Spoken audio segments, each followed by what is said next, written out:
саяси экономик жактан алсыз, туруксуз элдин ишечтен кеткен мамлекеттик бийлик менен күчтүү саясий эрки бар жарандык коомго башчы болуу өтө кыйын. Болгондо да мурдагы бийликтин мураскары катары бийликке келген адамга оболу элдин ишеничине кирүү үчүн эле нечен деген кардиналдуу, чечкиндүү, керек болсо жагымсыз кадамдарга барууга туура келет жана убакыт керек. Bir yıl içinde Prezident Sooronbay Жээнбеков dal ошондой ары жагымсыз, ары чечкиндүү кадамдардын бирин жасады. Ал кадам аны президентке сунуштаган жана түздө-түз колдогон экс-президент Атамбаевдин таасиринен бирөтөлө бошонуу маселеси болду. Мындай кадам биздин кыргыз менталитетинде эки тараптуу ылбаланат. Bir жагынан ичкен кудуңга түкүрбө болсо, экинчиси бир адамдын, бир партиянын жетелеме президенти болбой, нукура элдик президент болуу. Бийликтин узурпацияланышы bir күндө, bir айда же bir жылда боло калган жок. Жеке кландык башкаруун орнотууга дээрлик 5 жыл талап кылынды. Бирок бийликти жеке басып алуу жана аны президенттик мөөнөт бүткөндөн кийин дагы сактап калуу, кийинки шайланган президенттин үстүнөн сырттан туруп башкаруу режимин киргизүү идеясы абдан тыкан ойлонулган, алдын ала пландалган жана ыраттуу түрдө 5 жыл ичинде турмушка ашырылган иш экендиги анык. Мамлекет башчысы Сооронбай Жээнбеков коомдогу түрдүү саясий күчтөр, жарандык коом, мекенчил жарандарыбыз конструктивдүү кызматташа алса гана өлкөдө тынчтык, ынтымак жана өнүгүү болоорун дайыма белгилеп келет. Ал коомубуздун бардык өкүлдөрү менен күн тартибиндеги олуттуу проблемаларын ачык талкуулоого аркылуу элибиздин биримдиги үчүн, өлкөбүздүн өнүгүү үчүн кызматташууга даяр экенин көрсөтүүдө.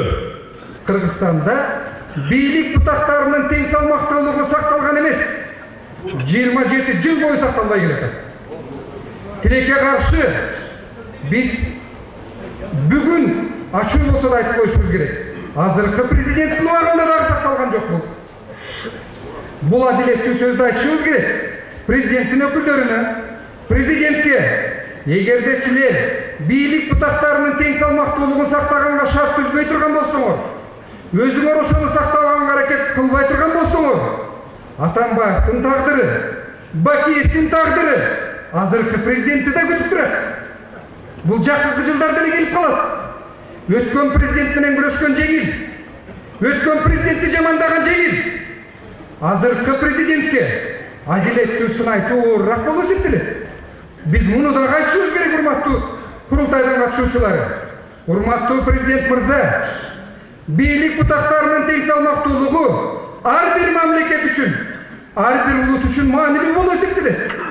Эгерде биз күчтүү парламент түзө албасак, эгерде биз күчтүү жогорку кеңеш, күчтүү өкмөт түзө албасак, анда биздин мамлекеттин келечеги болбойт. Бакиевди жамандайбыз. Атамбаев кеткенде азыр баары Атамбаевди жамандайбыз. Атамбаевдин жоопкерчилиги бар, мен жашырбайм. Бирок азыр эчтеке өзгөргөн жок. Мен адвокатмын. Мен сотторго барып жүрөм. Эчтеке өзгөргөн жок. Азыркы убакытта укук коргоо органдар, прокуратура, соттор азыркы күндө эң күчтүү уюшкан кылмыштуу топ. Эң күчтүү уюшкан кылмыштуу топ. Бандиттер ошо уюшкан кылмыштуу топко баш ийет, кызмат кылат. Президенттер алмаштырылып атат. Ошол эле тергөөчүлөр, прокурорлор, соттор дагы ошол эле орундарда турат. Атамбаев менен бир самолетте отуруп калсам, маңдай тескери отуруп калдым. Бул биринчи. Экинчиден келип сүйлөшүп алабыз дедим, экинчи.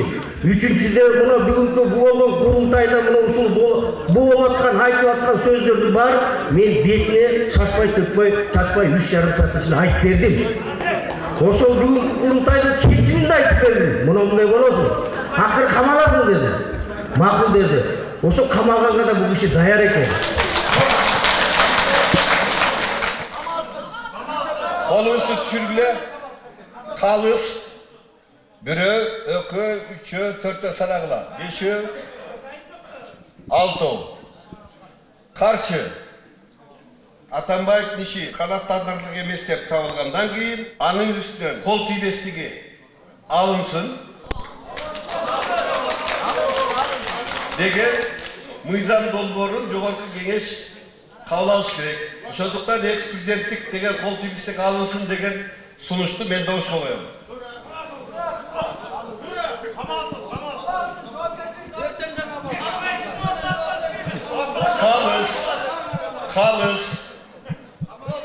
Kalız yok. Karşı yok. Bir doğuştan ex-prezident Atambayev'in kol tiybeşligi alınsın degen çekim kabul alındı.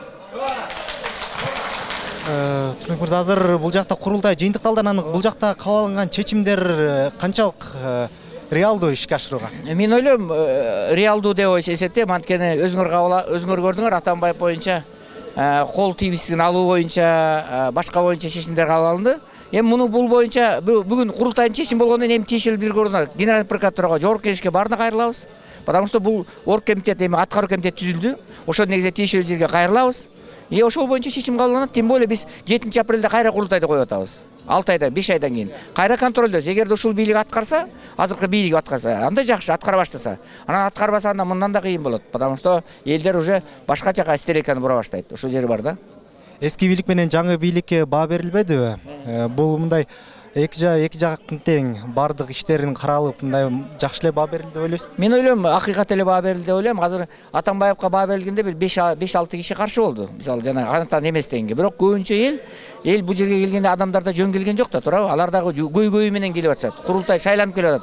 Мен ойлойм, туура баа берилди деп. Бул жерде Сооронбай Жээнбековдун 1 жылдык ишине канааттандырарлык, Алмазбек Атамбаевдин 6 жылдык президенттик мөрөтүндөгү ишине канааттандырарлык эмес деген баа берилбедиби? Канчалык бул туура баа болду? Мен ойлойм, эл айтса калп айтпайт деген кыргызда жакшы макал бар.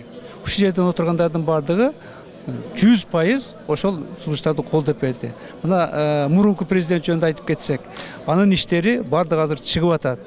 Саясий укуктардын баарыбыз билебиз. Соттор системасында биз барып өзүбүз күбө болуп айтканбыз. Туура эмес деген болуп соттошту. Ошондон жанакы чечим абдан туура. Ал эми азыркы президент боюнча мына 1 жылдан бери кандай иштерди аткарды, дагы ушул эле бир өтүп аткан клубтак өтүп аткан бүгүнкү курултай өкүлдөрү келип өзүнүн аппараттын биринчи орун басары. Ошол Сооронбай Жээнбековдун ишинин жыйынтыгы. Демек, ушу менен эле айтса болот. Бул канааттандыралык деп.